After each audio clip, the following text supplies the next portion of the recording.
మా latest videos కోసం మా ఈ తెలుగు న్యూస్ ఛానల్ సబ్స్క్రైబ్ చేసి గంట సింబల్ యాక్టివేట్ చేసుకోండి. ఈరోజే రథసప్తమి, పైగా మాఘ ఆదివారం, సూర్యుడి పుట్టినరోజు. ఈరోజు ఏమీ చేయకపోయినా సరే రాత్రి 12 లోపు ఈ వీడియో చూస్తే చాలు, ఈ కథ వింటే చాలు, చక్కటి ఆరోగ్యము ఐశ్వర్యము లభిస్తాయి.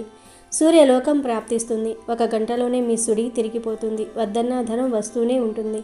కష్టాలు అనారోగ్య సమస్యలు పోతాయి. సకల ఐశ్వర్యాలు సిద్ధిస్తాయి. రాజయోగం పడుతుంది. పట్టిందల్లా బంగారంలాగా మారుతుంది. ఫ్రెండ్స్, ఎంతో అదృష్టం ఉంటే తప్ప ఈ కథను వినలేరు కనుక శ్రద్ధగా ఈ కథను వినండి.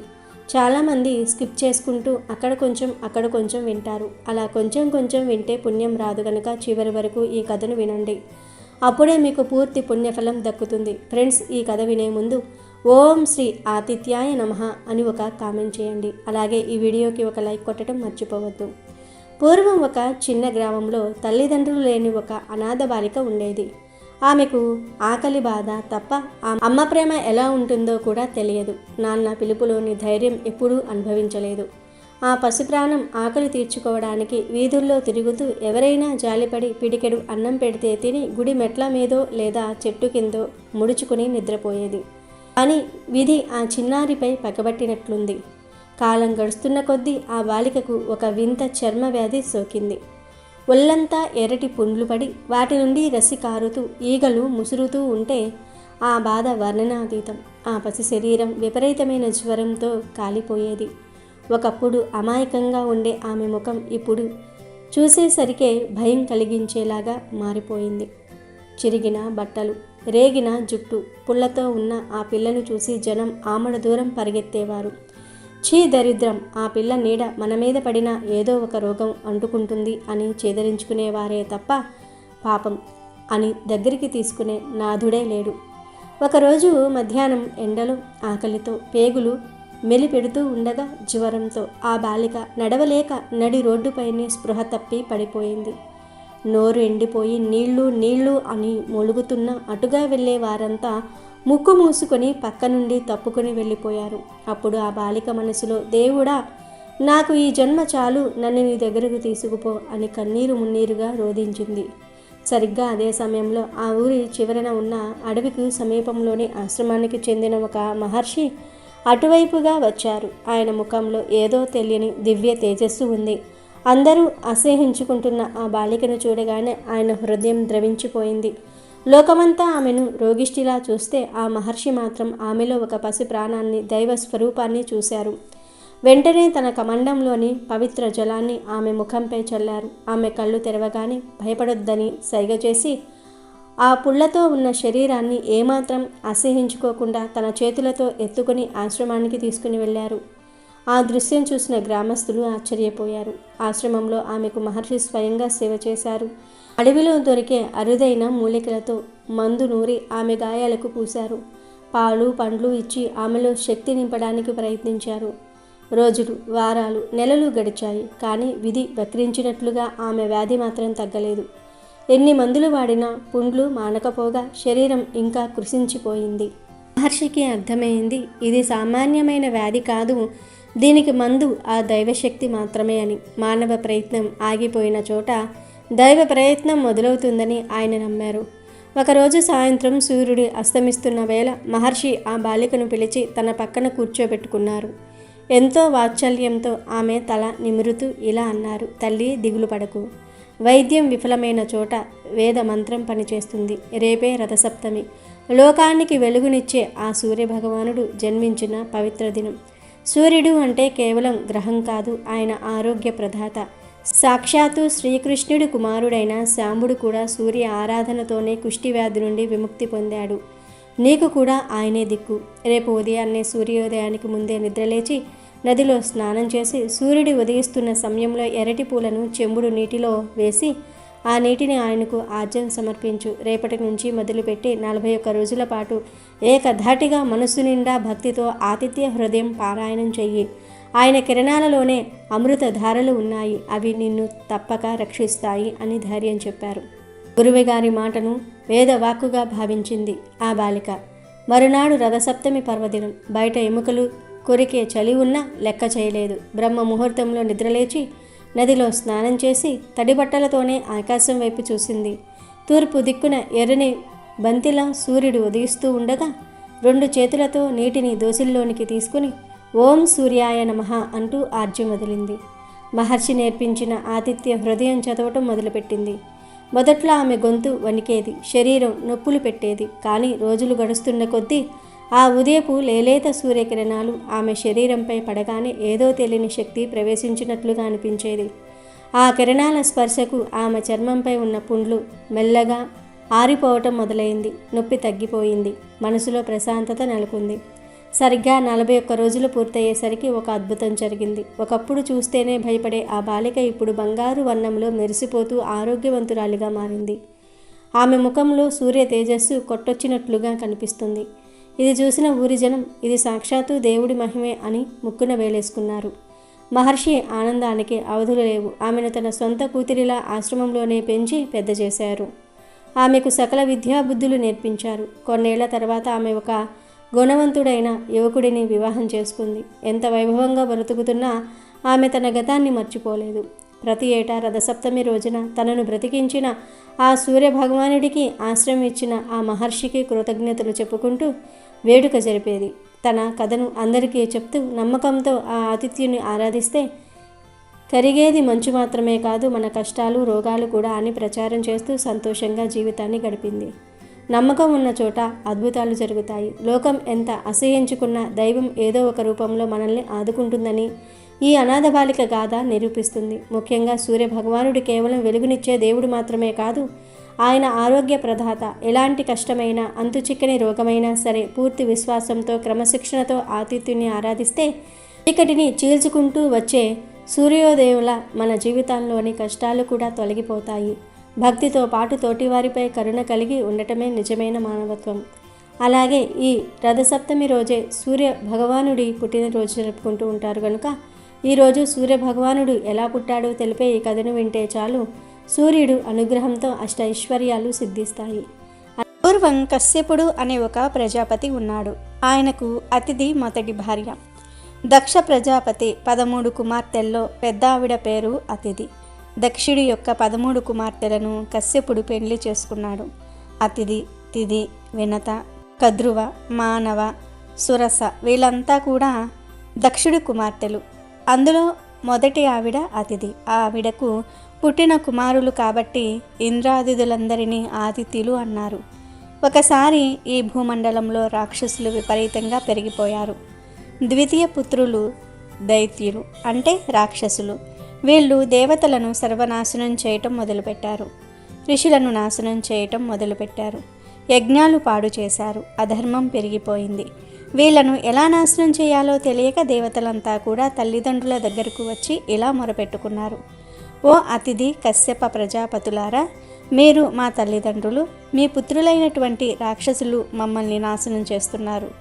ద్వితీయ పుత్రులు సమస్త లోకాలను విధ్వంసం చేసి బ్రతకనివ్వకుండా చేస్తూ ఉన్నారు. ఈ రాక్షసుల నుండి మమ్మల్ని రక్షించండి అని ఇంద్రాది దేవతలు కశ్యపుడు అతిథిని వేడుకున్నారు. అతిథి కశ్యపుడితో కలిసి సూర్య భగవానుని ప్రార్థించారు. సూర్యుడు అఖండ తేజోవంతుడు. వాళ్ళ ప్రార్థనకు సంతోషించాడు. వెంటనే ప్రత్యక్షమయ్యాడు. సూర్యున్ని ఎంతో భక్తి శ్రద్ధలతో పూజించారు కశ్యపుడు అతిథి.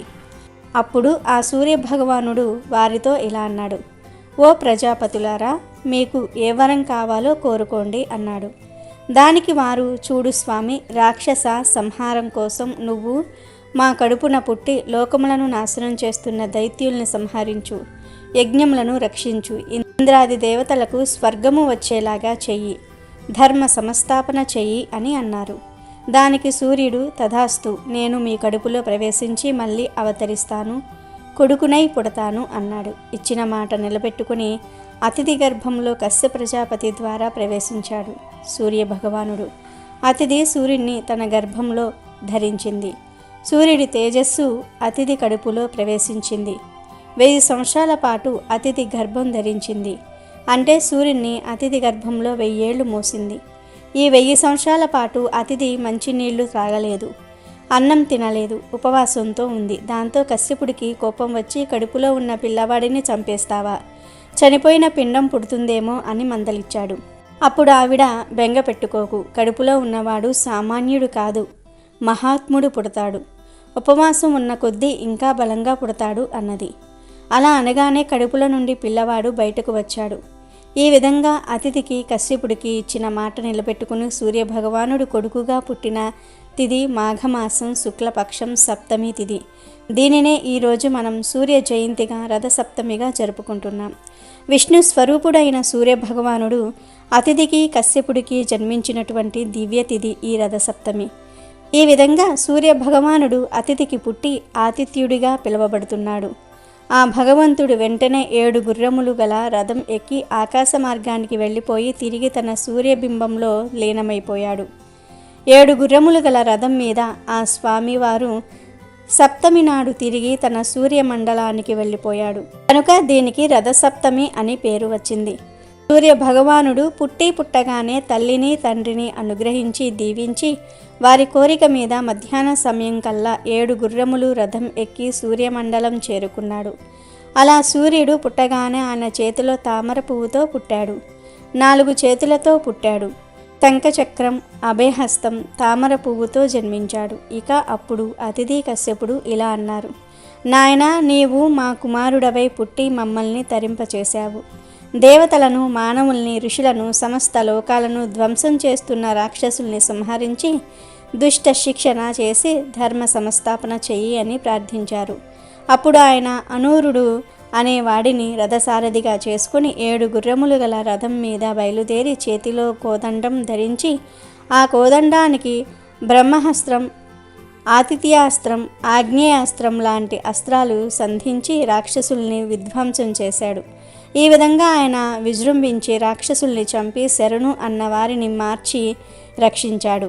శరణు అన్న వారిని రక్షించి పాతాళ లోకానికి పంపించాడు. అలా దుష్ట శిక్షణ చేసిన తిథి రథసప్తమి.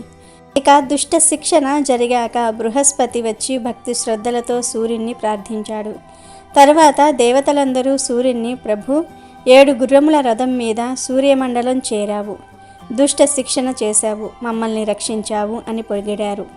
ఆ మాటలు విని సూర్యదేవుడు ఎంతో సంతోషించాడు.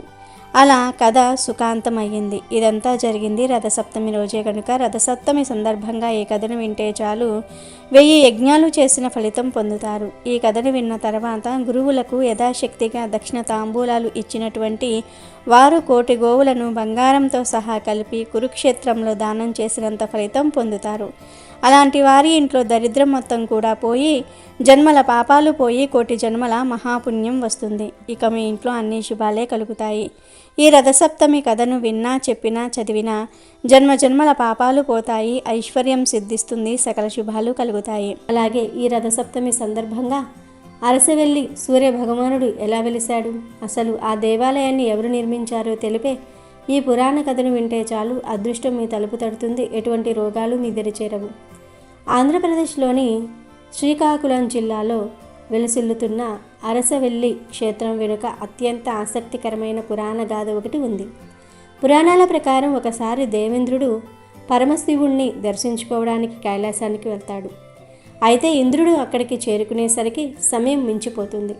శివుడు పార్వతీదేవితో కలిసి ఏకాంతంలో ఉంటాడు. ద్వారం వద్ద కాపలా ఉన్న నందీశ్వరుడు ఇంద్రుడిని లోపలికి వెళ్ళవద్దని, అది సరైన సమయం కాదని సున్నితంగా వారిస్తాడు. కానీ గర్వంతో ఉన్న ఇంద్రుడు నంది మాటను బేఖాతరు చేసి తన అధికార బలంతో లోపలికి వెళ్ళడానికి ప్రయత్నిస్తాడు. నందీశ్వరుడు ఎంత చెప్పినా వినకపోవడంతో ఆగ్రహించిన నంది తన కొమ్ములతో ఇంద్రుడిని బలంగా నెట్టివేస్తాడు. దెబ్బకు ఇంద్రుడు ఆకాశ మార్గంలో విసిరివేయబడి ప్రస్తుత అరసవల్లి ప్రాంతంలో స్పృహ తప్పి పడిపోతాడు. కొంతసేపటికి తర్వాత స్పృహలోనికి వచ్చిన ఇంద్రుడికి తన తప్పు అర్థమవుతుంది. నందీశ్వరుడి తోపు వల్ల ఆయన శరీరమంతా తీవ్రమైన నొప్పులతో విలవిలలాడిపోతుంది. ఎంత ప్రయత్నించినా ఆ వేదన తగ్గదు. శారీరక బాధతో పాటు మనశ్శాంతి కూడా కరువవుతుంది. దాంతో ఇంద్రుడు తన అహంకారం వల్ల వచ్చిన ఈ స్థితి నుండి విముక్తి పొందడానికి మార్గం చూపమని దేవతలను, మహర్షులను వేడుకుంటాడు. అప్పుడు ఆయనకు ఒక దివ్యవాణి వినిపిస్తుంది. ప్రత్యక్ష దైవమైన సూర్య భగవానుణ్ణి శరణు వేడితేనే ఈ కష్టాల నుండి విముక్తి కలుగుతుందని ఆ దివ్యవాణి బోధిస్తుంది. దానితో ఇంద్రుడు వెంటనే ఆ ప్రాంతంలోనే సూర్యనారాయణమూర్తి గురించి ఘోరమైన తపస్సు ప్రారంభిస్తాడు. తన తప్పును క్షమించమని, తన ఆరోగ్యాన్ని తిరిగి ప్రసాదించమని వేడుకుంటాడు. ఇంద్రుడి భక్తికి పశ్చాత్తాపానికి మెచ్చిన సూర్యదేవుడు అక్కడ ప్రత్యక్షమై తన దివ్యమైన కిరణాలతో ఇంద్రుణ్ణి స్మర్శిస్తాడు. ఆ క్షణమే ఇంద్రుడి శరీరంలోని వ్యాధులన్నీ నాయమే ఆయనకు పూర్వవైభవం లభిస్తుంది. తనను కరుణించిన సూర్యభగవానుడికి కృతజ్ఞతగా ఇంద్రుడు అక్కడ ఒక అద్భుతమైన ఆలయాన్ని నిర్మించాలని నిశ్చయించుకుంటాడు. తన వజ్రాయుధంతో అక్కడ ఒక కోనేరును తవ్విస్తాడు. దానినే ఇంద్ర పుష్కరిణి అని పిలుస్తారు. సూర్యభగవానుడి విగ్రహాన్ని ప్రతిష్ఠించి ఆలయాన్ని నిర్మిస్తాడు. ఇక్కడ స్వామివారు ఉష, పద్మిని, ఛాయ అనే ముగ్గురు దేవతలతో కలిసి దర్శనమిస్తారు. ఈ క్షేత్రం కేవలం భక్తికే కాక అద్భుతమైన శిల్పకళకు కూడా నిదర్శనం. ప్రతి ఏటా ఉత్తరాయణ దక్షిణాయన మార్పుల సమయంలో సూర్యకిరణాలు నేరుగా స్వామివారి పాదాలను తాకటం ఇక్కడి ప్రత్యేకత. అందుకే అరసవల్లిని ఆరోగ్య క్షేత్రం అని పిలుస్తారు. ఇక్కడ పుష్కరిణిలో స్నానం చేసి ఆతిథ్యుణ్ణి దర్శించుకుంటే సకల రోగాలు నయమవుతాయని, ముఖ్యంగా కంటి వ్యాధులు, చర్మ వ్యాధుల నుండి విముక్తి లభిస్తుందని భక్తుల ప్రగాఢ నమ్మకం. ఇంద్రుడి గర్వాన్ని అణిచి ఆయనకు ఆరోగ్యాన్ని ప్రసాదించిన ఈ పవిత్ర భూమి నేటికి లక్షలాది మంది భక్తులకు ఆధ్యాత్మిక శక్తిని, ఆరోగ్యాన్ని ప్రసాదిస్తూనే ఉంది. అలాగే రథసప్తమి సందర్భంగా రథసప్తమికి మరియు జిల్లేడు చెట్టుకు ఉన్న సంబంధం వివరించే ఒక చిన్న పురాణ కథను కూడా తెలుసుకుందాం. ఈ కథను వింటే పాపాలన్నీ కూడా పోతాయి, పుణ్యలోకాలు ప్రాప్తిస్తాయి. ఈ పురాణ కథ దాదాపు చాలామందికి తెలియదు. పూర్వం అగ్నిస్వాతులు అనే ఒక పండితులు మహానిష్టతో చాలా యజ్ఞాలు చేశారు. ఆ యజ్ఞాలతో పరమాత్మ తృప్తి చెంది వాళ్లను స్వర్గానికి తీసుకురండి అని దేవదూతలతో దేవ విమానం పంపించాడు. ఆ సమయంలో యజ్ఞం చివర్లో పూర్ణాహుతి చేస్తున్నారు అగ్ని స్వాతులు. అదే సమయంలో ఆ దేవ విమానం చూసిన సంబరంలో వారు ఆవునేతితో కూడిన హోమద్రవ్యాన్ని కంగారుగా వేశారు. అయితే ఆ సమయంలో పెద్ద గాలి రావటంతో కొంత వేడి నెయ్యి పక్కనే ఉన్న ఒక మేకపై పడింది.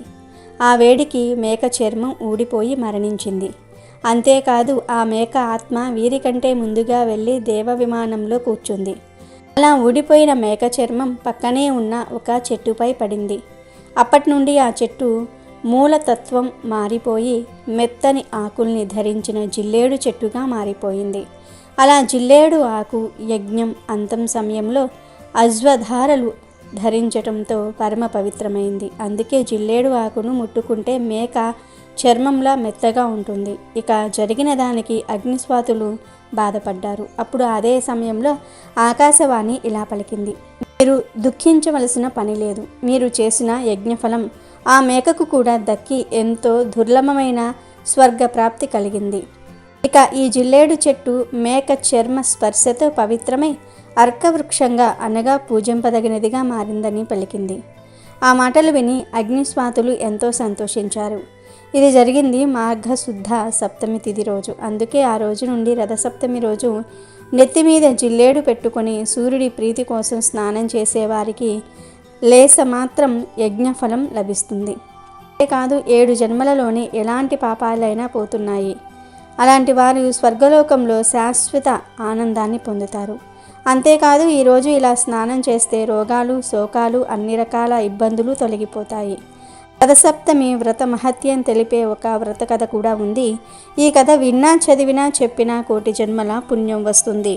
ఒకసారి ధర్మరాజు శ్రీకృష్ణుణ్ణి ఈ విధంగా అడిగెను: ఓ కృష్ణ, మాఘశుద్ధ సప్తమి నాడు చేసే రథసప్తమి వ్రత విధానమును నాకు తెలియజేయము అనగా శ్రీకృష్ణుడిలా జవాబిచ్చెను: ధర్మరాజా, మాఘశుద్ధ సప్తమి నాడు సూర్యుడు జన్మించాడు. అందుకే దీనికి రథసప్తమి అని, సూర్య జయంతి అని పేరు. రథసప్తమి ఒక గొప్ప పర్వదినము. ఈ రథసప్తమి వ్రతం చేయాలనుకునేవారు మాఘశుద్ధ షష్ఠి రోజున స్నానం చేసుకొని దేవపూజ నిర్వర్తించి సూర్య ఆలయానికి వెళ్ళి భగవానుణ్ణి ఆరాధించాలి. రాత్రి నిరాహారుడై నేలపైన పరుండాలి. తర్వాత సప్తమి నాడు ఉదయాన్నే లేచి సర్వాలంకృతమైన రథం నిర్మించి మండపం మధ్యన ఉంచి కుంకుమ గంధాదులతో పూజించి పూల హారాలతో అలంకరించి సంపూర్ణ లక్షణమైన సూర్య విగ్రహాన్ని రథంలో ఉంచి అర్చించాలి, నివేదన చేయాలి. రాత్రి జాగారం చేసి అష్టము నాడు ఉదయాన్నే స్నానం చేసి బ్రాహ్మణులకు కోరిన దానాలు ఇవ్వాలి.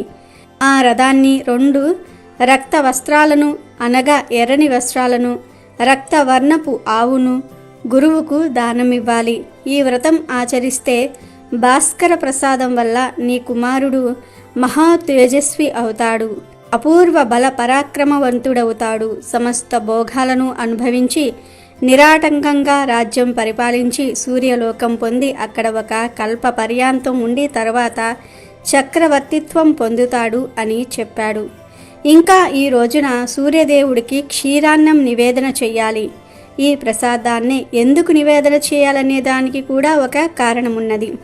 దక్షయజ్ఞం జరిగినప్పుడు అల్లుడైన శివునికి పరాభవం కలిగింది. శివుడు ఉగ్రుడై మామ మీదకు వీరభద్రుణ్ణి పరివారంతో సహా పంపించాడు. వీరభద్రుడి వీర విహారంతో దేవతలందరూ దెబ్బతిన్నారు. ఆ సందర్భంలోనే సూర్యుడికి పళ్ళన్నీ రాలిపోయి బోసివాడయ్యాడు. కనుకనే పళ్ళు లేవు గనుక సూర్యదేవుడికి మెత్తగా ఉండే క్షీర ప్రసాదం పెట్టాలని చెప్తూ ఉంటారు. కొందరు మాఘమాసంలోనూ 4 ఆదివారాలు కూడా సూర్యునికి ప్రత్యేక పూజను నిర్వహించి పాలు పొంగించి క్షీరాన్నం చేసి నైవేద్యం పెడతారు అని కృష్ణుడు ధర్మరాజుతో చెప్పాడు. అప్పుడు మళ్ళీ ధర్మరాజు కృష్ణుడితో, కృష్ణ, ఈ వ్రతమును ఆచరించినచో చక్రవర్తి కాగలరని నీవు చెప్పి ఉంటివి. ఇందుకు ముందు భూలోకంలో ఎవరైనా ఈ వ్రతమును ఆచరించారా? రథసప్తమి వ్రత ఫలము ఎవరికైనా ప్రాప్తించినదా అని పలుకగా శ్రీకృష్ణుడు రథసప్తమి వ్రతమును గురించిన కథను ఈ విధంగా చెప్పసాగెను. ధర్మరాజా, పూర్వం కాంబోజ దేశమున యశోవర్తి అనే ఒక చక్రవర్తి ఉండెను. పుత్రుడి కోసం ఆ రాజు రథసప్తమి వ్రతాన్ని చేయగా ఆయనకు లేకలేక ఒక కొడుకు పుట్టాడు. కానీ ఆ పుత్రుడు పెరిగి పెద్దవాడవుతున్న దశలో అనేక రోగాల బారిన పడుతూ ఉండేవాడు. ఆ కుమారుడు ఎప్పుడూ వ్యాధుల బారిన పడేవాడు. తన కుమారుణ్ణి చూసి రాజు చాలా బాధపడుతూ ఉండేవాడు. లేక పుట్టిన ఒక్క కుమారుడు ఇలా రోగాలతో బాధపడుతున్నాడే అని లోలోపల కుమిలిపోతూ ఉండేవాడు. ఒకరోజు రాజు తన రాజ్యంలోని గొప్ప పండితులందరినీ పిలిచి నా కొడుకు వ్యాధులకు కారణం ఏమిటని ఆ బ్రాహ్మణులను అడిగాడు. అప్పుడు బ్రాహ్మణులు రాజుతో, రాజా, నీ కుమారుడు పూర్వజన్మలో పరమ లోభి అయిన వైశ్యుడు. రథసప్తమి మహత్యము వలన నీకు జన్మించినాడు. లోభి అయినందువలన వ్యాధిగ్రస్తుడయ్యను అని చెప్పారు. దీనికి పరిహారం అడిగిన రాజుకు బ్రాహ్మణులు ఇలా చెప్పారు. ఏ వ్రత ఫలితమున ఇతడు నీకు కలిగనో అదే రథసప్తమి వ్రతము చేసి నీ కొడుకు చేత 7 గుర్రాలతో ఉన్న బంగారు సూర్యరథాన్ని దానం చేయించు.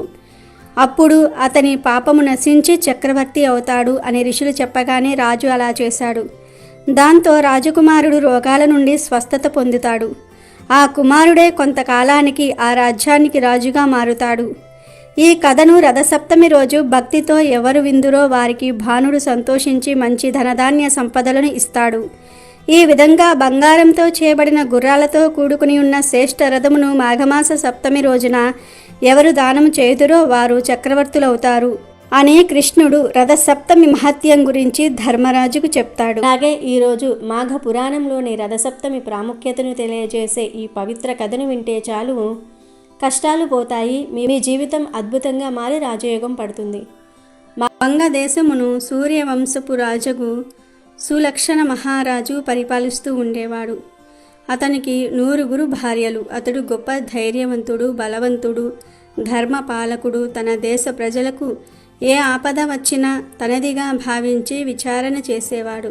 సులక్షణ మహారాజు రాజాది రాజైన తరగని సంపత్తి కలవాడు అయినప్పటికీ అపుత్రస్య గతిర్నాస్తి అన్నట్టుగా పుత్ర సంతానము లేకపోవటంతో తనకు గతులు లేవు కదా, తన వంశం ఎలా అభివృద్ధి చెందుతుంది, తనతో తన వంశం అంతరించిపోవలసిందేనా అని దిగులు పడుతూ ఉండేవాడు.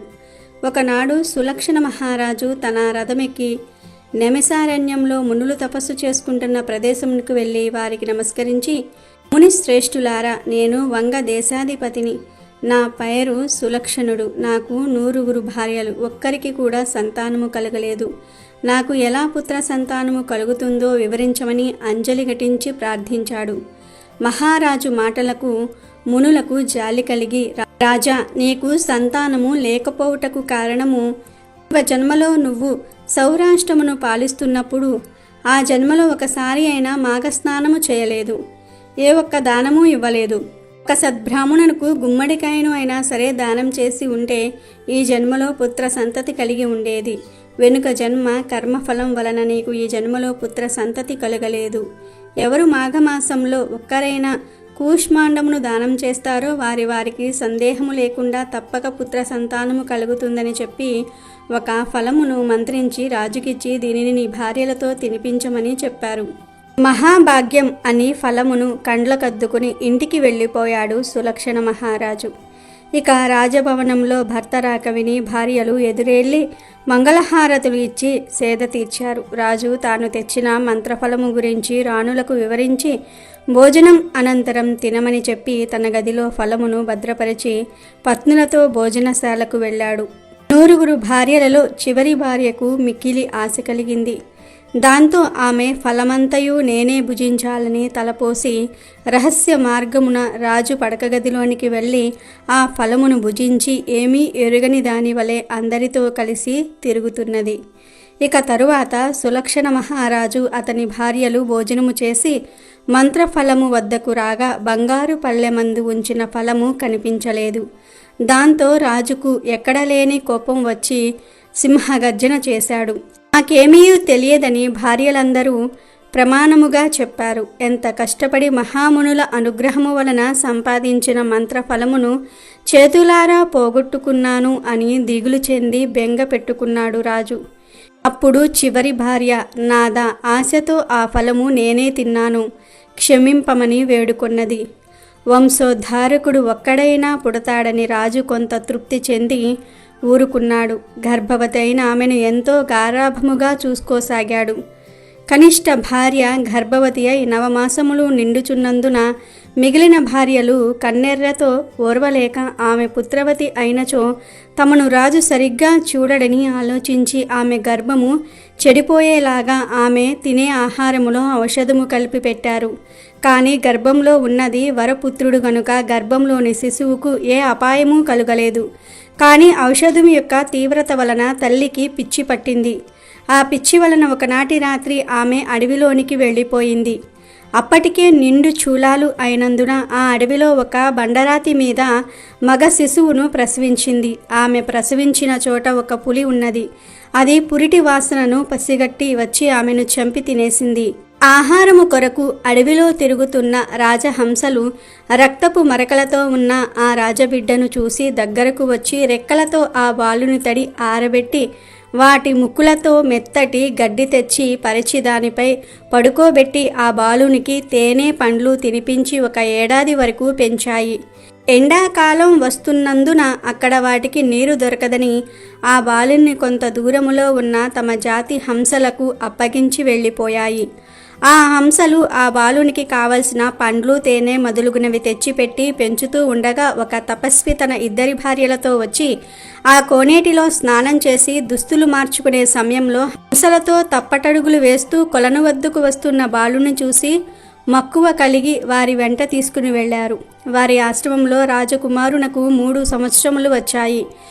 కొద్దిగా మాటలు వస్తూ ఉన్నాయి. వాడిని చూసి పెద్ద భార్యకు ఈర్ష్య కలిగి సాయంత్ర సమయమున ఆడుకొనుచూ ఉండగా పిల్లవాడిని ఎత్తుకుని పోయి అడవిలో దిగబెట్టి వచ్చింది.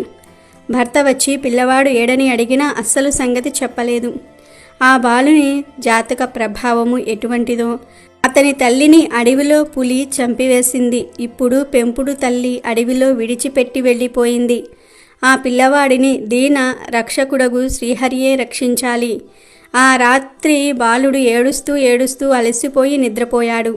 అక్కడ ఒక తులసి మొక్క ఉన్నది. నిద్రలో బాలుని చెయ్యి తులసి చెట్టుపై పడినందున ఆ రాత్రి అతనుకు ఏ అపాయమూ కలగలేదు. దైవభక్తి కలిగింది. ఉదయం అడవిలో ఏకాంతముగా ఉన్న కారణము చేత భయపడి బిగ్గరగా ఏడవసాగాడు. ఆ రోదనకు పక్షులు, జంతువులు, మృగములు కూడా రోదన చేసి ఆ బాలునికి రక్షణగా ఉండి ఆహారము తెచ్చి ఇస్తూ ఉండేవి. ఆ బాలుడు అడవి జంతువులచే పెంచబడుతూ దినదిన అభివృద్ధి చెందుతూ మొదటి రోజు ఏ తులసి చెట్టు వద్ద పడుకున్నాడో ఆ మొక్కకు ప్రతినిత్యము పూజలు చేయుచూ కాలము గడుపుతూ ఉన్నాడు. అలా పెరుగుతూ 12 ఏళ్ల ప్రాయము వాడయ్యాడు. ప్రతిదినము తులసి పూజ, భగవన్నామ స్మరణ చేస్తూ నన్ను కాపాడు తండ్రి, అనాథ రక్షక అని ప్రార్థిస్తూ ఉండేవాడు. ఒకప్పుడు ఆ బాలుడికి జీవితం మీద విరక్తి కలిగి ఎంత ప్రార్థించినా నా గతి ఇంతేనా, నేను ఎందుకు బ్రతకటము అని దుఃఖిస్తూ ఉండగా ఆకాశవాణి, ఓ బాలచంద్ర, నువ్వు విచారించకు, ఈ సమీపమునే ఒక కోనేరు ఉన్నది. అఘమాసం ప్రవేశించింది. అందులోనూ ఈరోజు రథసప్తమి. నువ్వు ఆ సరస్సులో స్నానం చెయ్యి. శ్రీమన్నారాయణుడు నీకు ప్రత్యక్షమవుతాడు అని ఆకాశం నుంచి మాటలు వినిపించాయి. వెంటనే ఆ రాజకుమారుడు సరోవరమునకు వెళ్ళి మాఘమాస స్నానం చేసి శ్రీహరిని స్తుతించాడు. బాలుని నిష్కలంక భక్తికి, నిర్మల హృదయానికి లక్ష్మీనారాయణులు ప్రత్యక్షమై అతనిని దీవించి, బాలక, నీకు ఏమి కావాలో కోరుకో అని అనగా, ప్రభు, నాకు తండ్రి ఎవరో తల్లి ఎవరో తెలియదు, నాకు ఆలనా పాలనా చెయ్యువారు లేరు, పుట్టినది మొదలు కష్టములే తప్ప సుఖమన్నది ఎరుగను, ఈ వనాచరములు నన్ను రక్షించి పోషిస్తూ ఉన్నాయి, మీ సన్నిధానమునకు నన్ను తీసుకుని వెళ్ళండి, ఇంకేమీ అవసరం లేదు అని ప్రార్థించాడు. ఓ రాజనందన, నువ్వు భూలోకమున ధర్మముగా పరిపాలన చేయవలసిన అవసరము ఉన్నది. నీ తండ్రియగు సులక్షణుడు వృద్ధుడై నీ గురించి, నీ తల్లిని గురించి బెంగతో ఉన్నాడు. నీవు నీ తండ్రి వద్దకు వెళ్ళు అని చెప్పి ఆ కొలను సమీపమున తపస్సు చేసుకుంటున్న ఒక మునీశ్వరుని తోడు ఇచ్చి సులక్షణుని వద్దకు పంపారు. సులక్షణుడు తన కడసారి భార్య గర్భవతిగా ఉండి ఎటుపోయిందో, పుట్టిన బిడ్డ ఏమయ్యాడో అని తన రాజ్యమంతయు వెతికించి తాను కూడా వెతికి వారి జాడ తెలియక విచారముతో రాజకార్యములు చూడటము మానివేశాడు. అటువంటి సమయంలో ముని వెంట రాజకుమారుడు ఆ రాజ్యంలోనికి వెళ్ళాడు. రాజుతో ముని ఆ బాలుని జన్మ వృత్తాంతం తెలియజేసేసరికి సులక్షణ మహారాజు అమితానంద భరితుడై బాలుణ్ణి కౌలించుకొని మునీశ్వరుడికి మర్యాదలు చేసి కుమారునికి సుధర్ముడని పేరు పెట్టి పట్టాభిషేకం చేశాడు. కాబట్టి మాఘమాస స్నానం అంతటి మహత్యం కలిగినది. అలాగే ఈసారి ఈ రథసప్తమి మాఘ ఆదివారం రోజు వచ్చింది గనుక మాఘ ఆదివార నోము కథను వింటే చాలు, సూర్యుడి అనుగ్రహం లభిస్తుంది, అష్ట ఐశ్వర్యాలు సిద్ధిస్తాయి, మీరు అపర కుబేరులుగా మారిపోతారు. పూర్వము సోమయాజుల వారి సోముదేవమ్మ మాఘ ఆదివారాల నోము పట్టి 5 ఏళ్లు నియమము పాటించి ఉద్యాపనము తీర్చుకును సమయంలో కథ వినేవారు లేక కుమారులను పిలిచి మాఘ ఆదివారముల నోము కథ విన రండిరా అంది. వారు, అమ్మ, మేము రాజు కొలువునకు వెళ్ళుటకు ఆలస్యమవుతుంది అని వెళ్ళిపోయేరి. అప్పుడు సోమిదేవమ్మ వీధిన పోయే పిల్లలను పిలిచి మాఘ ఆదివారముల నోము కదా వినండిరా అనగా వారు మేము ఆడుకోవాలని దూరముగా పోయిరి. తరువాత సోమిదేవమ్మ రేవుకు వెళ్తున్న అమ్మలక్కలను పిలిచి మాఘ ఆదివారముల నోము కథ వినండి అనగా వారు మాకు ఇంటిలో పని ఉన్నదని వెళ్ళిపోయారు. ఇంతలో నిండు గర్భము ధరించి ఉన్న రమాదేవి అనే ఒక ఆవిడ ఎక్కడికో వెళ్తూ అటు రాగా సోమిదేవమ్మ ఆమెను కూడా పిలిచి మాఘ ఆదివారముల నోము కథ విని పొమ్మనగా ఆమె ఇలా అంది, అమ్మా, నాకింత అన్నము పెట్టినచో నేను కథ వినెదను అన్నది. అప్పుడు సోమిదేవమ్మ ఆమెను సరే రమ్మని లోపలికి పిలిచి స్నానము చేయించి పరమాన్నము వండి ఆమెకు పెట్టి తాను కూడా తినిన తర్వాత కథ చెప్పటం ప్రారంభించింది. అయితే అప్పుడే తినటం వలన రమాదేవికి నిద్ర వచ్చి నిద్రపోసాగినది. కానీ ఆమె కడుపులోని శిశువు కథ వింటూ కొట్టుతూ ఉండటంతో సోమిదేవమ్మ కథ చెప్పుట ముగించి రమాదేవి పొట్ట మీద అక్షంతలు వేసి తాను తల మీద వేసుకునే లోపు రమాదేవి నిద్రలేచినది. నిద్రలేచిన రమాదేవితో సోమిదేవమ్మ ఇలా అంది, రమాదేవి, నీవు నిద్రలో ఉండగా నీ కడుపులో ఉన్న బిడ్డ నా నోము కథ విన్నది. నీవు పురుడు వచ్చినప్పుడు మగబిడ్డ పుట్టినచో పగడాల వాన కురియును, ఆడబిడ్డ పుట్టినచో ముత్యాల వాన కురియును. నేనప్పుడు నిన్ను చూడడానికి వస్తాను, మీ ఇంటి గుర్తులు చెప్పమని ఆ వివరాలు తెలుసుకుని రమాదేవిని తిరిగి పంపెను. ఆ తర్వాత కొంతకాలంనకు ముత్యాల వాన కురిసింది. అప్పుడు సోమదేవమ్మ రమాదేవికి ఆడ శిశువు పుట్టిందని తెలుసుకుని ఉయ్యాల, చీర, ఉగ్గు గిన్నె తీసుకుని పోయి పురిటి బిడ్డకు నీళ్లు పోసి ఉగ్గు పెట్టి చీర చెట్టు కొమ్మకు కట్టి ఉయ్యాలలో పడుకోబెట్టి జోలపాడి దీవించి పాడి ఆవునిచ్చి ఇంటికి వచ్చేసింది. ఆ తర్వాత రమాదేవి పనికి పోయినది.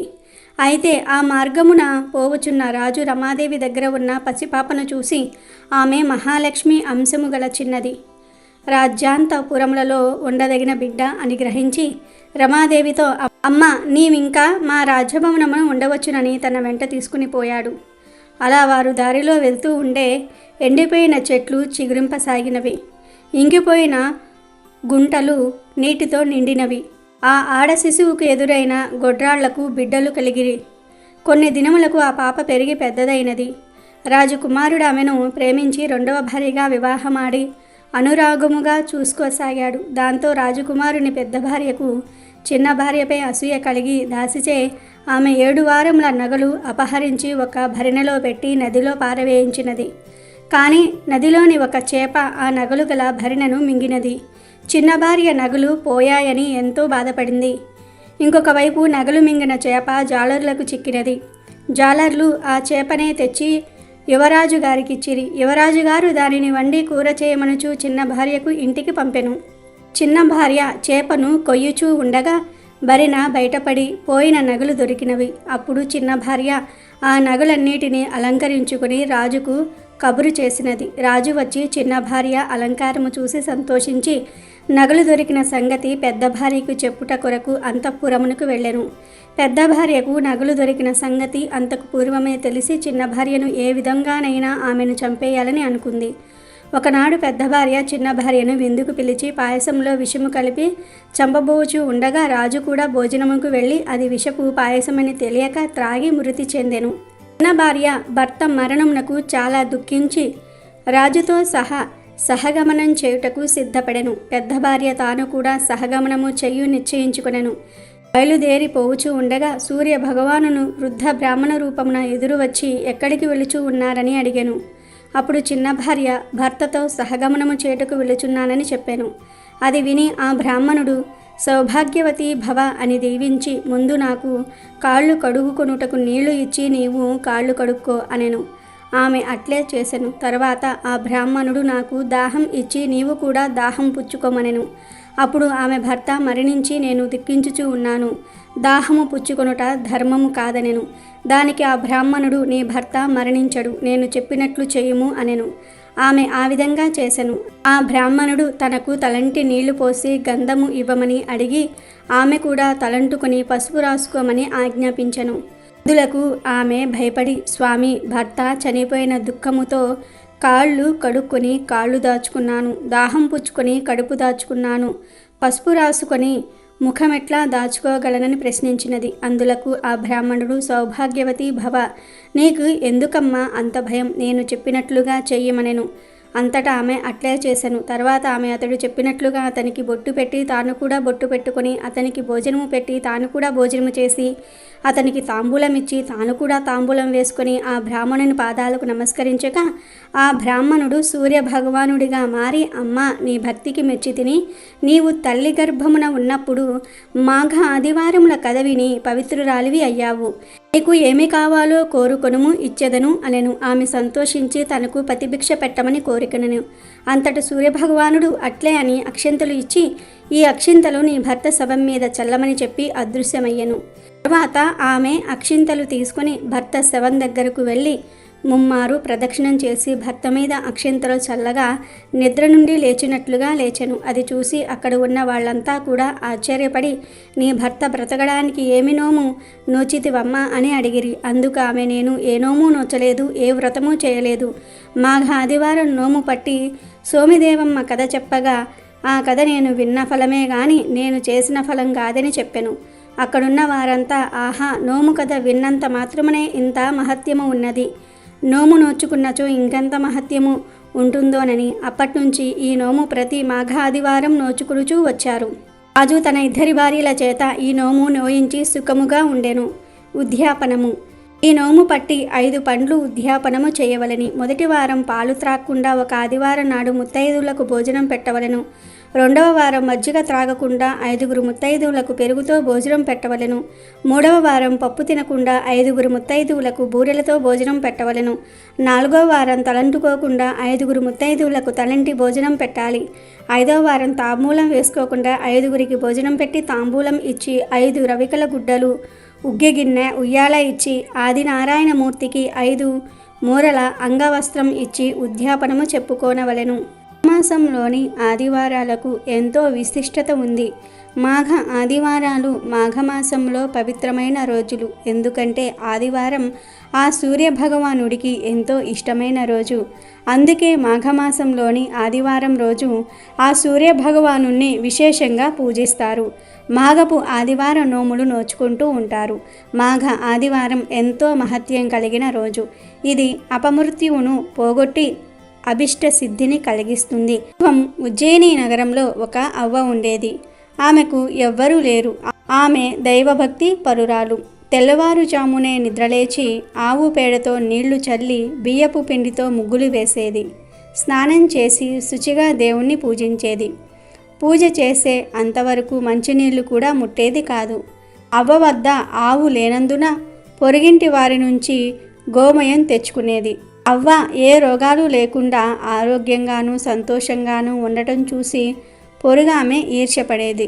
నా ఆవు పేడ వల్లనే కదా ఆ అవ్వ ఇల్లు అలుకుతున్నది, సుఖంగా ఉంటున్నది. నేను పేడ ఇవ్వకపోతే అవ్వకు సుఖ సంతోషాలు ఉండవు అనుకుని ఆ పొరుగామె ఒకరోజు పేడ ఇవ్వలేదు. పేడ లేకపోవటంతో అవ్వ ఆ రోజు ఇల్లు అలకలేదు. ఇల్లు అలకని కారణంగా బాధతో అవ్వ ఆ రోజు తిండి తినలేదు. కాకతీయంగా ఆ రోజు మాఘ ఆదివారం అయ్యింది. అవ్వ నీరసంగా దినమంతా పస్తు ఉండి నిద్రలేకపోయింది. అలా ఆ రోజు అవ్వ మాఘ ఆదివార వ్రత ఫలాన్ని పొందింది. రాత్రల్లా ఒకే ఆలోచన, రేపు కూడా పేడ దొరక్కపోతే ఏమి చేయను అనుకుంది. కరుణామయుడైన దేవుడు ఈ చిన్నపాటి కోరిక తీర్చడా అనుకుంది. కోడి కూతతో పక్క మీద నుంచి దిగి వీధి గుమ్మం వద్దకు వచ్చింది. అక్కడి దృశ్యాన్ని చూసిన ఆమె ఆనందానికి హద్దులు లేవు. ఎందుకంటే గుమ్మం ముందు ధవల వర్ణంతో మెరిసిపోతున్న ఆవు ఉంది. ఆ ఆవు అవ్వను చూడగానే పేడ వేసింది. అప్పుడే భాస్కరుడి కిరణాలు నేల మీద పడుతున్నాయి. అవ్వ గోవుకు దండం పెట్టి గోమయంతో ఇల్లంతా అలికి సంతోషంగా నిత్య కర్మలు పూర్తి చేసింది. అంతసేపైనా ఆవు అక్కడి నుంచి కదల్లేదు. అవ్వ తను వండుకున్నదే ఆవుకు ముందు పెట్టి తరువాత తను తింది. రాత్రి అయినా ఆవు కదలలేదు. అప్పుడు అవ్వ ఈ ఆవును దేవుడే నాకిచ్చాడని భావించి ఇంట్లో కట్టింది. ఆ రోజు నుండి ఆవును అవ్వ ప్రేమగా చూసుకోసాగింది. రోజు ఆవుకు మేత పెట్టసాగింది. అయితే పొరుగింటామె ఈ ఆవును అవ్వకు ఎవరిచ్చారు, బహుశా దొంగిలించిందేమో అని కక్షతో గ్రామాధికారికి ఫిర్యాదు చేసింది. గ్రామాధికారి మనుషులు వచ్చి నువ్వు దొంగవు అని నేరం మోపి ఆవును తోలుకుని వెళ్ళిపోయారు. ఆ రాత్రి అవ్వ దేవుణ్ణి తలుచుకుంటూనే గడిపింది. అదే రాత్రి సూర్య భగవానుడు గ్రామాధికారికి కలలో కనిపించి ఆ అవ్వ దొంగ కాదు, ఆమె ప్రతిరోజు సూర్యోదయానికి ముందే నిద్రలేస్తుంది, భగవంతుడి మీద ఆమెకు చాలా భక్తి ఉంది, ఆమె అనుకోకుండా మాఘ ఆదివార వ్రతాన్ని చేసింది, ఆ వ్రతఫలం వలనే నేను ఆమెకు సాక్షాత్కరించి గోవును ఇచ్చాను. మీ ఊరిలో వారందరూ కూడా మాఘ ఆదివార వ్రతం చేస్తే నేను వారికి సకల ఐశ్వర్యాలను చక్కటి ఆరోగ్యాన్ని ఇస్తాను. తెల్లవారక మునిపే ఆవును తిరిగి ఆమెకు ఇచ్చి పరిహారంగా 10 రూకలివ్వు అని చెప్పాడు. ఇంకొక వైపు అవ్వ కోడి కూతతో లేచి ఈరోజు అయినా పొరుగామె పేడ ఇస్తుందా లేదా అన్న శంకతో వీధిలోనికి వచ్చింది. అప్పుడు గ్రామాధికారి మనిషి అక్కడికి వచ్చి ఆవును అవ్వకు అప్పగించి, అవ్వ ఈ ఆవు నీదే, నష్టపరిహారంగా మా యజమాని 10 రూకలిచ్చాడు, తీసుకో అన్నాడు. అందుకే ఆనాటి నుంచి గ్రామవాసులు మాఘ ఆదివార వ్రత విశిష్టతను తెలుసుకొని ఆ వ్రతం చేయటం మొదలుపెట్టారు. కాబట్టి ఈరోజు రాత్రి 12 లోపు ఈ కథలు వింటే చాలు, ఈ వీడియో చూస్తే చాలు, చక్కటి ఆరోగ్యము ఐశ్వర్యము లభిస్తాయి. సూర్యలోకం ప్రాప్తిస్తుంది. 1 గంటలోనే మీ సుడి తిరిగిపోతుంది. వద్దన ధనం వస్తూనే ఉంటుంది. కష్టాలు అనారోగ్య సమస్యలు పోతాయి. సకల ఐశ్వర్యాలు సిద్ధిస్తాయి. రాజయోగం పడుతుంది. పట్టిందల్లా బంగారం లాగా మారుతుంది. అమెజాన్లో బెస్ట్ డిస్కౌంట్స్ కోసం వీడియో డిస్క్రిప్షన్లో లింకు ఉంది, చూడండి. అలాగే మా టెలిగ్రామ్ ఛానల్ సబ్స్క్రైబ్ చేసుకోండి.